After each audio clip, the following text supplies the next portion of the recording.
আসসালামু আলাইকুম। আশা করি সবাই ভালো আছেন। আজকে আপনাদের জন্য একটি বিশেষ ভিডিও নিয়ে এসেছি।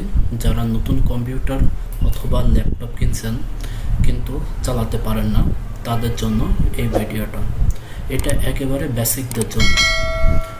প্রথমে আমরা শুরু করব কম্পিউটারের টাইপ নিয়ে।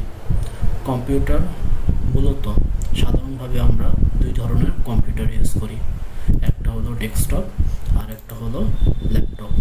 ডেস্কটপ কম্পিউটারটা দেখতে ঠিক এই রকম দেখাবে। আপনার পাশে যেটা দেখছেন আমার মাউসের যে পয়েন্টার আছে, এইটা ডেস্কটপের নাম সিপিইউ, যার ফুল ফর্ম আসে সেন্ট্রাল প্রসেসিং ইউনিট। আর এটা যেটা দেখছেন এটা হলো মনিটর। আর পাশে যেটা দেখছেন এটার নাম কিবোর্ড, আর এটার নাম যেটা দেখছেন এটা মাউস, আর এই দুইটা হলো স্পিকার। এখন আমরা দেখি ল্যাপটপ। ল্যাপটপটা দেখতে সচরাচর এমন হয়। ল্যাপটপ এবং ডেস্কটপ প্রথমে কেনার পরে আমাদের ভিতরে বেশ যে সমস্যাটা থাকে সেটা আমরা হলো ওপেন করব কিভাবে। ডেস্কটপ কেনার পরে আপনারা ডেস্কটপটি ওপেন করার জন্য এখানে যে বড় গোল বাটনটি দেখতে পাচ্ছেন, এই বাটনটা আপনি ল্যাপটপের ডেস্কটপের সমস্ত কানেকশনগুলো দেওয়ার পরবর্তীতে বড় এই বাটনটি প্রেস করবেন, তাহলে কম্পিউটারটি ওপেন হবে। আর কম্পিউটারটি যদি কোনো কারণে রিসেট দিতে চান তাহলে নিচের যে বাটনটা আছে এইটা থাকবে। এটা বিভিন্ন রকমভাবে বিভিন্নভাবে থাকতে পারে, বিভিন্ন কম্পিউটারে বিভিন্ন সিপিইউতে এই বাটনগুলো থাকবেই, শুধু আপনারা খুঁজে নেবেন যে কোথায় আছে। তারপরে আমরা চলে আসি ল্যাপটপে। ল্যাপটপেরটা বেসিক্যালি এইভাবে দেখতে হয়। ল্যাপটপটা আসলে সবারই ইউজার ফ্রেন্ডলি, আপনি যে কোনো জায়গায় এটা ইউজ করতে পারবেন, এই জন্য ল্যাপটপের ব্যবহারও অনেক বেশি। আচ্ছা, ল্যাপটপের পাওয়ার বাটনটা কেমন হয়? পাওয়ার বাটনটা ঠিক যে কেউ আপনার ল্যাপটপের হয়তো ডান কোণে কিংবা কিবোর্ডের ভিতরে যে কোনো জায়গায় আপনার থাকতে পারে। এর চিহ্নটা, এই চিহ্নটা যেখানে যে বাটনে থাকবে সেটা আপনি বুঝে নেবেন যে এটা পাওয়ার বাটন। এই বাটনটা প্রেস করলেই আপনার ল্যাপটপটি ওপেন হবে। ল্যাপটপের বাটন প্রকারভেদে আপনার এমনও দেখা যেতে পারে, সেই ক্ষেত্রে এই বাটনটা প্রেস করলেও ল্যাপটপ ওপেন হবে।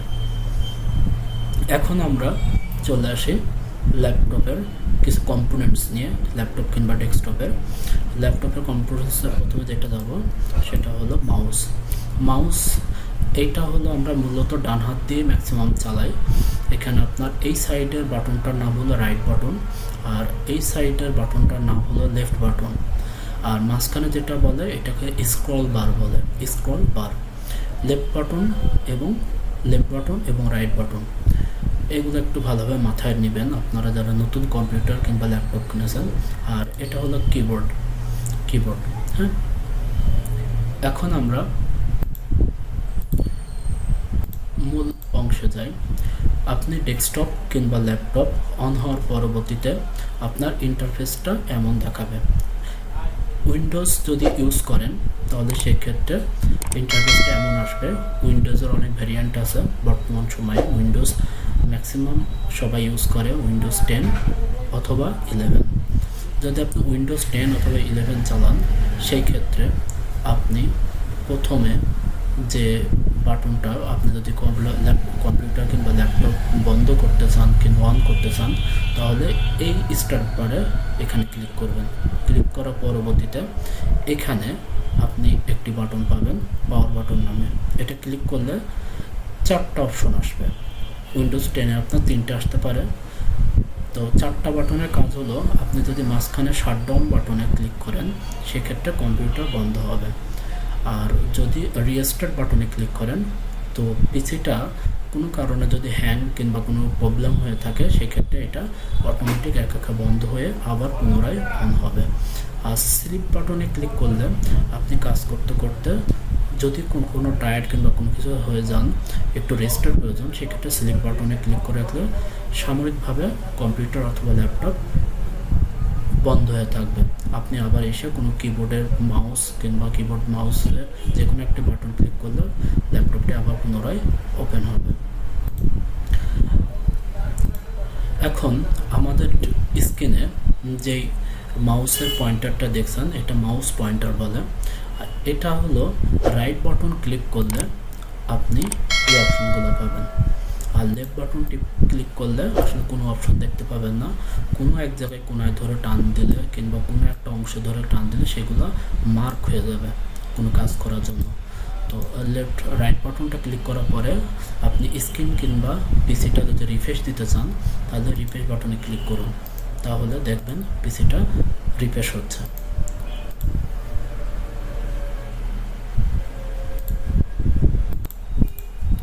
এখন আমরা যে টপিকস নিয়ে আলোচনা করব সেটা হলো কপি, পেস্ট এবং কাট। কপি, পেস্ট, কাট এটা আমরা যারা নতুন কম্পিউটার কিনি তারা অনেক সময় ভুল করে থাকেন। আজকে আপনাদের এই জিনিসগুলো ভালোভাবে বোঝানোর ট্রাই করব। ধরুন আপনি ডেস্কটপে একটি ফোল্ডার তৈরি করতে চাচ্ছেন। প্রথমে আপনার যেটা করণীয় সেটা রাইট বাটন ক্লিক করবেন, করার পরবর্তীতে নিউ বলে একটি অপশন পাবেন। নিউ বাটনে ক্লিক করে আপনি ফোল্ডার নামে একটা অপশন পাবেন, ওখানে ফোল্ডারে ক্লিক করবেন। করার পরবর্তীতে আপনি একটা ফোল্ডার ক্রিয়েট করবেন, ফোল্ডারের নাম নিউ ফোল্ডার। এই ফোল্ডারটি থাকবে, থাকার পরে এইটার উপরে লেফট বাটনটা আপনি দুইবার ক্লিক করবেন, দুইবার ক্লিক করলে এটা ওপেন হবে। এখন আপনি চাচ্ছেন যে কোনো একটা ফাইল আমি এই ফোল্ডারের ভিতরে কপি করে নিয়ে আসবো। ধরুন আমি এই দুইটা ফাইল কপি করে এখানে নিয়ে আসবো। সেক্ষেত্রে আমরা করব কিবোর্ডে কন্ট্রোল প্রেস করে যেটা আমরা কপি করতে চাচ্ছি তার উপর লেফট বাটন ক্লিক করব। ধরুন এই একটা আমরা কপি করতে যাচ্ছি, সাপোজ এই তিনটা আমরা কপি করে এই ফোল্ডারে নিতে চাচ্ছি। তাহলে এটা আমরা এই তিনটা ক্লিক করা অবস্থায় রাইট বাটন আমরা ক্লিক করব একবার। ক্লিক করার পরবর্তীতে আমরা মোর অপশনে যাব, যাওয়ার পরবর্তীতে আমরা কপি এই অপশনে ক্লিক করে এই ফোল্ডারের ভিতরে আমরা যাব। যাওয়ার পরবর্তীতে রাইট বাটন ক্লিক করব, করার পরবর্তীতে মোর অপশন, যাওয়ার পর এখানে পেস্ট করে দিব। তাহলে এটা আমাদের কপি হয়ে যাবে। আমাদের আরেকটি অপশন আছে, সেটা হলো আমরা শর্টকাট ওয়েতে কিবোর্ডের মাধ্যমে কিভাবে আমরা কপি করে এই ফোল্ডারের ভিতরে পেস্ট করব। সেটা করতে হলে আপনাকে প্রথমে কন্ট্রোল চিপে ধরতে হবে, কিবোর্ডে কন্ট্রোল বাটনটি চিপে ধরতে হবে। ধরে যে কয়টি বস্তু কিংবা যে কয়টি জিনিস আপনি কপি করতে চাবেন সেই জিনিসের উপরে ক্লিক করবেন। Control left button, control left button, control left button. তার পরবর্তীতে কিবোর্ডে কন্ট্রোল সি একসাথে প্রেস করবেন, কন্ট্রোল সি। তারপরে এই ফোল্ডারের ভিতরে প্রবেশ করবেন, করার পরবর্তীতে এর ভিতরে যে কন্ট্রোল ভি একসাথে প্রেস করবেন, কন্ট্রোল ভি একসাথে প্রেস করবেন। তাহলে ওই তিনটি বস্তু আপনার ডেস্কটপও থাকবে, আবার এখানেও কপি হয়ে যাবে। আবার আপনি চাচ্ছেন যে আমি কোনো ফাইল একবারে কপি না করে ওখান থেকে পুরাটাই নিয়ে চলে আসবো, এটাকে কম্পিউটার ভাষায় কাট বলে।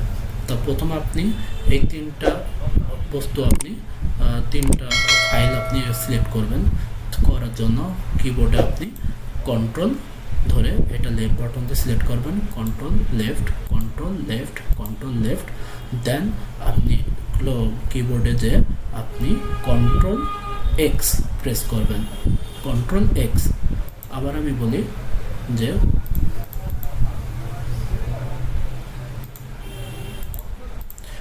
আচ্ছা, আপনারা যদি এমন কোনো বিষয় থাকে যে আপনারা এক ফোল্ডার থেকে আরেক ফোল্ডারের ভিতরে সেটা পুরোপুরি ফাইলটা নিয়ে যেতে চাচ্ছেন, কোথাও কপি করতে চাচ্ছেন না, সেক্ষেত্রে আপনারা কাট করবেন। কাট করার জন্য প্রথমে আপনাকে ফাইলগুলো সিলেক্ট করতে হবে। সিলেক্ট করার জন্য কন্ট্রোল প্রেস করে ধরে রাখবেন, তারপরে মাউসের লেফট বাটন দিয়ে যেই ইয়েগুলো আপনি কপি করতে চাচ্ছেন সেগুলো প্রেস করুন। ধরুন আমি এই তিনটা আমি কপি করতে চাচ্ছি, তাহলে সেই ক্ষেত্রে কন্ট্রোল যে ফাইলটা সিলেক্ট করব, select, control select, control select, then control X. এটা করে আমরা কাট করে নিলাম। তারপরে যেই ফাইলের ভিতরে আমরা পেস্ট করব সেটা ওপেন করব, করার পরবর্তীতে ওই ফাইলে যে আমরা কন্ট্রোল ভি পেস্ট করব। তাহলে ওই ফাইলগুলো ডেস্কটপে আর থাকবে না। দেখুন এখানে নাই, সব ফাইলগুলো এখানে চলে এসছে। আশা করি আপনাদের ভালো লাগবে।